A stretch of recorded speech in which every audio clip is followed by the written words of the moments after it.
தஞ்சாவூரில் ஒரு கோவில் இருக்கிறது. 1000 ஆண்டுகளாக நிற்கிறது. ஆனால் அதை பற்றி ஒரு கேள்வி இன்னும் பதில் காணவில்லை. அந்த கோபுரத்துக்கு உண்மையிலேயே நிழல் இல்லையா? இந்த கேள்விதான் நம்மை இன்று ஒரு பயங்கரமான, அதே சமயம் ஆச்சரியமான பயணத்துக்கு அழைக்கிறது. அது பிரஹதீஸ்வரர் கோயில், உலகம் பெரிய கோவில் என்று அழைக்கும் இடம். கிபி 1010 சோழர் பேரரசின் உச்சம். அந்த பேரரசின் மன்னன் ராஜராஜ சோழன் ஒரு சாதாரண கோயில் கட்டவில்லை. காலத்தை வெல்லும் ஒரு சின்னத்தை உருவாக்கினார். 66 மீட்டர் உயரம் கொண்ட விமானம், ஒரே கல்லாலான கும்பம். இவையெல்லாம் நம்மை ஆச்சரியப்படுத்தும் விஷயங்கள்தான். ஆனால் இந்த கோயிலின் மிகப்பெரிய மர்மம் அதன் நிழல். பலர் சொல்வார்கள், இந்த கோபுரத்தின் நிழல் தரையில் விழாது. இது ஒரு புராணமா அல்லது உண்மையா? சூரியன் எந்த கோணத்தில் இருந்தாலும் ஒரு கட்டிடத்தின் நிழல் இருக்க வேண்டும். அது இயற்கையின் விதி. ஆனால் பெரிய கோவிலின் கட்டுமானம் அந்த விதியை சவால் செய்கிறது போல தெரிகிறது. அந்த காலத்தில் இருந்த பொறியியல் அறிவு, சூரியன் நகர்வை கணக்கிடும் திறன், அனைத்தும் ஒன்றாக சேர்ந்து இந்த கோபுரத்தை உருவாக்கி இருக்கிறதா?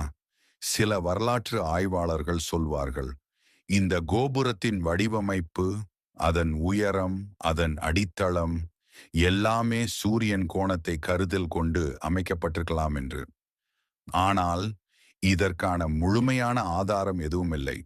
அதே நேரத்துல ஒரு சுவாரஸ்யமான உண்மை என்னவென்றால், இந்த கோயில் யுனெஸ்கோ உலக பாரம்பரிய சின்னமாக அங்கீகரிக்கப்பட்டுள்ளது.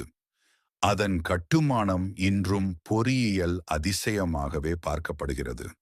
ஆனால் அந்த 1000 ஆண்டுகளுக்கு முன் இத்தனை துல்லியமான கணக்குகளை யார் செய்தார்கள்?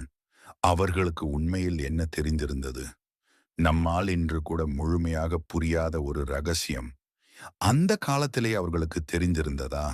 நாம் கோயிலை சுற்றி நடக்கும்போது அந்த உயரமான கோபுரத்தை மேலே பார்த்தால் ஒரு வினா மனதில் எழும். இது எப்படி சாத்தியம்? இது வெறும் கட்டிடம் அல்ல. ஒரு காலத்தின் அறிவு, ஒரு மன்னனின் கனவு, மற்றும் இன்னும் மறைந்திருக்கும் ஒரு உண்மை. 1000 ஆண்டுகளாக அந்த கோபுரம் நம்மை பார்த்து கொண்டே இருக்கிறது. அதன் நிழலோடு அல்லது நிழல் இல்லாமல். ஆனால் உண்மையான கேள்வி இன்னும் அதேதான். நிழல் இல்லாதது அந்த கோபுரமா, அல்லது உண்மையை புரியாத நம்முடைய அறிவா? எங்கள் டிஎன்ஏ டிவோஷனல் அண்ட் ஆஸ்ட்ரோ சேனலை லைக் செய்து, ஷேர் செய்து, சப்ஸ்கிரைப் செய்ய மறக்காதீர்கள். புதிய வீடியோக்களுக்கு இணைந்திருங்கள்.